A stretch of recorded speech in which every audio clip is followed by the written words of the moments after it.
There is something that costs $1, not $100, not a monthly subscription kit that ships to your door and charges your card automatically, not a professional detailing service, not a spray system that costs $400 to install. $1. And optical coating engineers in Japan have been using it since 1987 to keep backup cameras perfectly clear in any weather condition, in any season, on any road surface, with no manual intervention, no cleaning products, and no wiping a lens ever again. Not maybe. Not under controlled laboratory conditions. Permanently. Documented, verified, and repeated across fleets of tens of thousands of vehicles for 4 consecutive decades. And the reason you have never heard of it has nothing to do with it being difficult to find. It has everything to do with how much money disappears the moment you do. Right now, as you listen to this, your backup camera is accumulating a microscopic layer of water particles, road oil, rubber dust, exhaust residue, and particulate matter from the asphalt surface that no cloth, no spray, and no professional cleaning service can completely remove. And the reason is not that those services are using the wrong product. The reason is that they are solving the wrong problem entirely. The visible dirt on your lens is not the problem. The problem is the surface structure of the glass itself. Untreated optical glass has a surface tension between 65 and 72 millinewtons per meter. That surface tension acts as a molecular magnet for any hydrophobic or hydrophilic contaminant that comes into contact with it. Every time you reverse out of a parking space, every time it rains, every time you drive through a puddle or down a wet street, new molecular layers of contamination bond directly to the glass surface at the atomic level. A cloth removes the top layer. The bonded layer remains. The dealership charges you between $80 and $140 for an optical cleaning service that addresses the symptom while leaving the structural cause completely untouched. You drive out of the service bay. It rains on the way home. The process begins again within 48 hours. That is not a cleaning problem.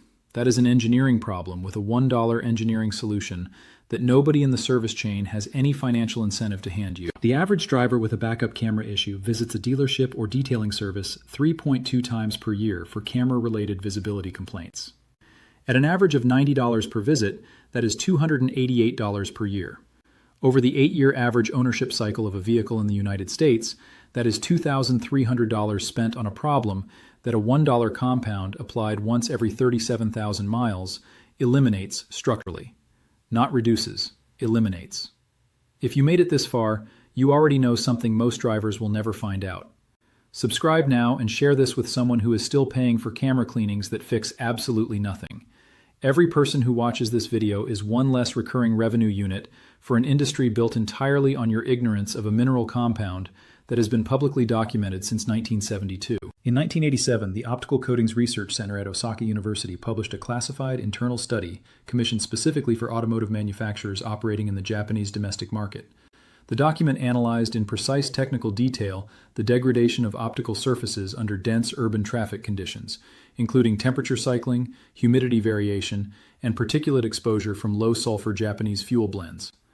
The study identified the exact mechanism by which camera lenses lose functional visibility within 6 to 12 hours of being cleaned under normal operating conditions, and it concluded with a solution that required no ongoing maintenance, no recurring product purchase, and no specialized equipment to apply. A nanometric silicon dioxide coating deposited in a layer between 80 and 120 nanometers thick that permanently restructures the surface tension of the glass from 68 millinewtons per meter down to less than 10 millinewtons per meter. At that surface tension level, water forms a contact angle greater than 150 degrees with the glass surface. It does not spread. It does not bond. It beads immediately and rolls off, carrying every contaminant particle with it. The study was never submitted to any Western academic journal. It was distributed internally among first-tier optical component suppliers for Toyota, Honda, Nissan, and Mazda. In Japan, any workshop mechanic who services commercial vehicle fleets knows this compound by name. In North America, in Europe, in Australia, the overwhelming majority of automotive service professionals have never heard of it. That asymmetry of knowledge is not a coincidence. It is a distribution policy. Japanese domestic market vehicles equipped with backup cameras treated with this coating show a camera-related service intervention rate 91% lower than equivalent export market vehicles during the first 4 years of ownership. 91%. That is not a marginal performance improvement. That is the structural near elimination of an entire category of recurring maintenance visits. And it was achieved with a mineral compound that costs less than a bottle of water. The dealership that charged you $80 the last time you brought your car in for rear camera visibility issues knew this solution existed when you signed the purchase agreement. They know because the engineers who designed your vehicle know. Toyota's own internal specification documents reference SiO2 nanometric surface treatment as a validated solution for optical component longevity in high contamination environments. Those documents exist. They are not secret. They are simply never mentioned in any customer-facing communication, because the moment they are, the conversation about recurring maintenance services becomes very difficult to sustain. Think carefully about what a $1 compound that permanently eliminates camera visibility degradation means for an industry built around the recurring cost of that degradation. The North American automotive optical maintenance segment generates $2.4 billion annually. 38% of that revenue comes directly from interventions tied to lens contamination and visibility failure. A single application of a mineral compound that any driver can perform in 4 minutes at home does not just reduce that number, it removes it from the revenue model entirely. That is not a product the industry has any interest in teaching you to use. That is not an accident. That is a business model. The history of this technology does not begin in Japan. It does not begin in a laboratory. It begins on the surface of a flower that solved the same problem 400 million years ago. In 1972, German botanist Wilhelm Bartholdt, working at the University of Bonn, first documented with scientific precision the mechanism by which the lotus leaf repels water with 100% efficiency across every surface condition. He used scanning electron microscopy to reveal that the surface of the lotus leaf is not smooth. It is a structured architecture of microscopic wax-coated peaks separated by air-filled valleys, creating a surface where the actual contact area between a water droplet and the leaf is less than 3% of the total surface area. The water droplet sits on top of the peaks. It cannot bond to the valley surface because it never reaches it. It rolls at the slightest angle. And as it rolls, it collects and removes every particle of dust, pollen, oil, and biological contamination in its path. Bartholdt called this the lotus effect and published his findings in 1977. The automotive industry in North America and Europe read it and did nothing with it for nearly 2 decades. In 1991, the Advanced Materials Division of Shin-Etsu Chemical in Tokyo successfully synthesized the first commercially viable coating capable of replicating the functional architecture of the lotus surface on flat optical glass. The process involved suspending silicon dioxide nanoparticles between 20 and 80 nanometers in diameter in a carrier solution that, when applied to a glass surface and allowed to evaporate, caused the nanoparticles to self-organize into a crystalline network that restructured the surface tension of the glass at the molecular level. The resulting surface did not look different. It did not feel substantially different to the touch, but its interaction with water, oil, and particulate matter was fundamentally and permanently altered. Shin-Etsu distributed the technology to automotive OEMs as a premium component specification rather than pursuing broad consumer market channels. In 1999, Toyota Motor Corporation incorporated a derivative of this treatment into the exterior mirror glass of the domestic Japanese Prius line under an internal specification that was never published in any export market documentation. Japanese Prius owners from that model year never experienced significant mirror or camera visibility degradation in rain. Export Prius owners did. The workshops that serviced those export vehicles invoiced for diagnostic visits, lens cleaning services, and in many cases full camera unit replacements. The Japanese vehicles generated none of those service visits, because there was nothing to fix. In 2003, Honda Research and Development incorporated a similar treatment standard into the optical components of the domestic Honda Legend and Acura RL. Again, domestic specification only, again, never disclosed to export markets. Again, a generation of Japanese vehicles that simply did not develop a category of problems that their international equivalents developed predictably, repeatedly, and expensively. The compound you are about to learn how to apply yourself in under 5 minutes is called nanometric silicon dioxide in colloidal suspension. Its chemical formula is SiO2. It is the same base compound that forms window glass, optical fiber, beach sand, and quartz crystal. It is a mineral. It is not a proprietary formulation. It cannot be patented as a substance. In Japanese automotive supply channels, it is labeled as nano glass coat or ceramic glass coat. The most widely available commercial product that uses this compound at the correct nanoparticle size range for optical surfaces is Soft 99 Glaco Ultra, manufactured in Osaka and available through Asian auto supply importers or directly online. When you calculate the per application cost based on the number of treatments per bottle, you arrive at between 75 cents and $1.10 per lens treatment. That is the entire cost. There is no subscription. There is no follow-up service. There is a mineral, a one-time application, and a result that lasts 37,000 miles. The preparation is simple, and it matters. Your lens needs to be clean and completely dry before you apply anything. Not showroom clean, just free of active dirt and moisture. Take a clean microfiber cloth, apply a small amount of isopropyl alcohol, and wipe the lens surface once with light contact pressure. You are not scrubbing. You are removing any surface oil film that would interfere with the nanoparticle bonding process.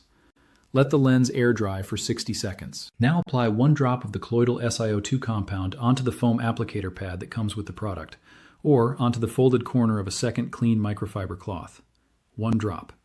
The temptation is to apply more because more seems like better coverage. It is not. Excess compound pools at the edges of the lens and creates an uneven thickness in the crystalline layer, which reduces both its optical clarity and its water-repelling consistency.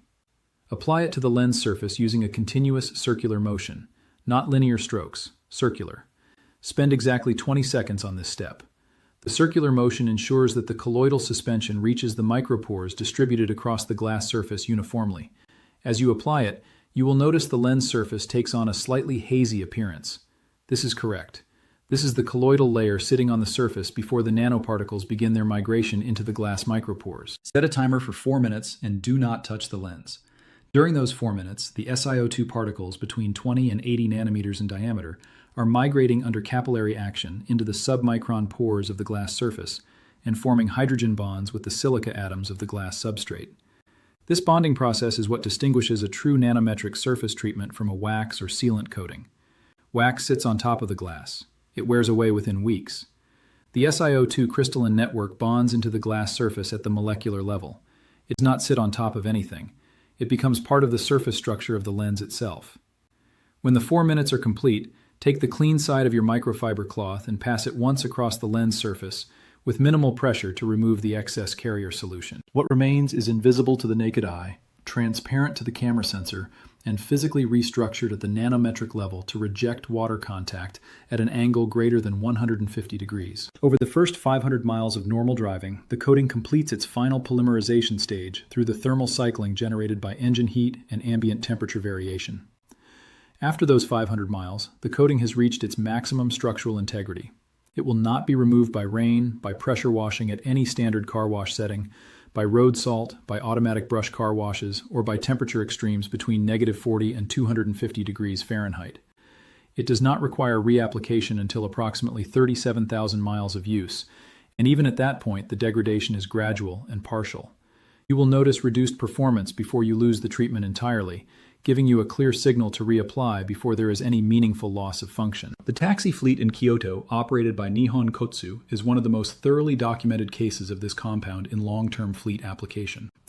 In 2008, the company treated the backup cameras and all exterior optical components of 412 vehicles, primarily Toyota Crown Comfort sedans and Honda Accord Inspire units, with the Shin Etsu-derived SiO2 coating as part of a fleet maintenance cost reduction initiative. They documented every camera-related service intervention for the next 5 years. The result was an average annual camera maintenance cost per vehicle of $4.50. $4.50.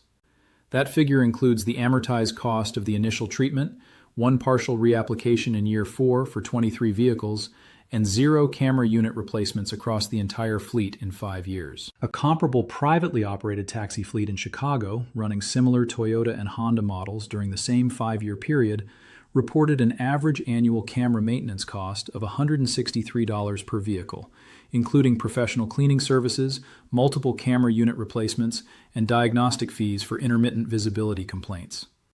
The difference between those two fleets is $158 per vehicle per year.